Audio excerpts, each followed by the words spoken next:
সবাইকে আসসালামু আলাইকুম। আজকে আমি তৈরি করে দেখাবো বিখ্যাত পান্তুয়া পিঠা। অসংখ্য লেয়ারযুক্ত এই পিঠাটি খেতে কিন্তু অসম্ভব মজার।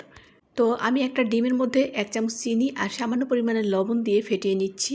একটা বলে আমি 1 কাপ ময়দা আর 1 কাপ চাউলের গুঁড়া নিয়েছি, আর এখানে নিলাম হাফ কাপ পরিমাণের নারিকেল এবং নিয়েছি আমি 1 চামচ পরিমাণের কালো জিরা এবং নিয়েছি 1 কাপ পরিমাণের চিনি, আর নিয়েছি আমি একটুখানি লবণ পরিমাণ মতন, আর এখানে 1 চামচ পরিমাণে বেকিং পাউডার দিয়ে দিয়েছি। তারপরে পানি দিয়ে মেখে নিয়েছি। এখন আমি 2 চামচ পরিমাণে গুঁড়া দুধ দিয়ে দিলাম। গুঁড়া দুধ দিলে এইটার টেস্টটা কিন্তু ভীষণ মজার হয়। আর ডিমটা একটু তেলে ভেজে নিলাম।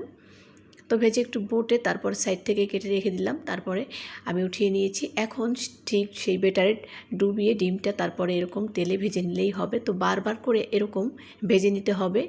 মোট কথা আপনার বানানো ব্যাটারটা যতক্ষণ থাকবে ততক্ষণ এভাবে চুবিয়ে চুবিয়ে বারবার ভেজে নেবেন। আপনি যত লেয়ার করতে পারবেন এই পিঠাটা ততই খেতে ভালো লাগবে। আমি মোট 8 থেকে 10 বার লেয়ার তৈরি করে নিয়েছিলাম।